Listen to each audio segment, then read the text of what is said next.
L'invité France Bleu, votre invité ce matin, Philippe Thomas, et la maire de Mondeville, la socialiste Hélène Mialon-Burgat. Bonjour Hélène Mialon-Burgat. Bonjour.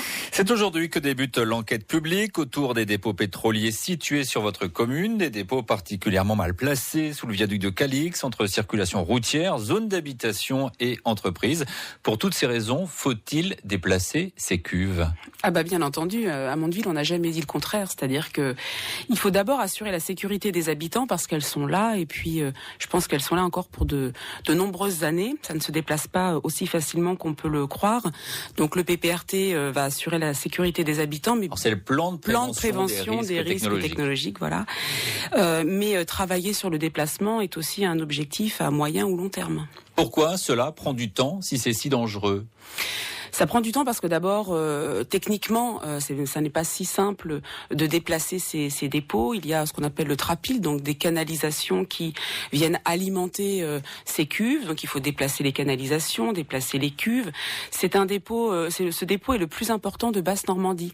Il est dit dans des différents documents stratégiques.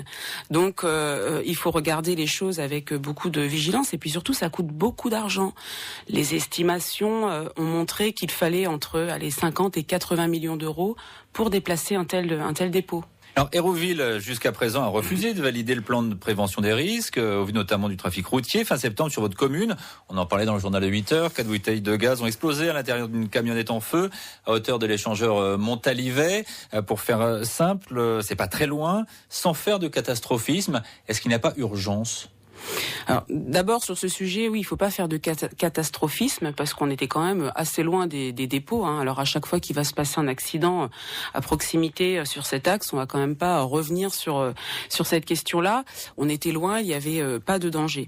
Par ailleurs, oui, il faut aller vite, mais en même temps pas trop vite. Et il faut pas non plus, je pense qu'il faut pas non plus faire croire aux gens que dans 5 ans ces dépôts seront partis. Je l'ai dit, ça prendra du temps, du travail, et c'est pour ça que en même temps que nous allons adopter le PPRT, nous avons avec l'État, l'exploitant, les collectivités, les communes, rédigé une charte qui sonne le point de départ du travail sur les déplacements.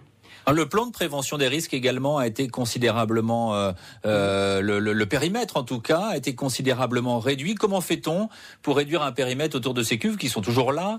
Et comment fait-on pour dire finalement il y a moins de risques aujourd'hui, il y a moins notamment d'habitations concernées s'il y a un problème ?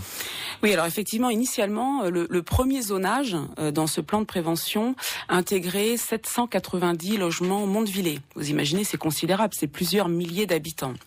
Alors c'était un zonage très très large et on a vu que c'était difficilement tenable. Donc les exploitants et l'État ont proposé de réaliser ce qu'on appelle des travaux de réduction du risque à la source. Et comme son nom l'indique, l'exploitant va réaliser des travaux sur le site pour réduire les risques.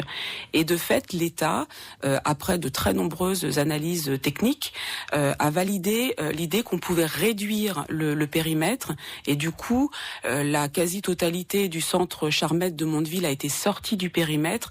Il ne reste aujourd'hui que 6 habitations sur les 790 initialement concernées. Ça veut dire qu'on peut notamment réduire progressivement le volume qui est stocké à cet endroit ? Donc on peut réduire le risque par des travaux, comme je le disais. On peut aussi réduire les périmètres et les contraintes à l'intérieur des périmètres en réduisant les volumes. Et c'est peut-être une piste à regarder. Je vous le disais, on va pas déplacer les DPC, les dépôts pétrole côtier très rapidement.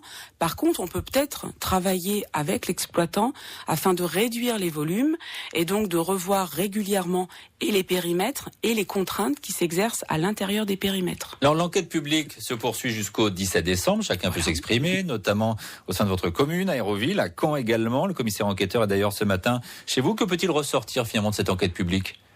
C'est difficile à évaluer. Il y a eu, nous avons déjà eu à Mondeville des cahiers de concertation tout au long de la procédure.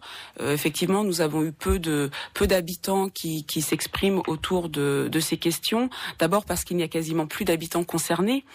Si initialement on avait des milliers d'habitants que nous avions vus à différentes reprises lors de réunions et qui s'étaient mobilisés, aujourd'hui peu d'habitants sont concernés. Donc nous verrons ce que les habitants disent. Ce que je sais, c'est que les collectivités qui ont été interrogées au sujet de ce plan de prévention ont toutes, à l'exception de Hérouville, vous l'avez dit, donné un avis favorable, ainsi que les associations type GRAP, CLIC, des associations d'usagers.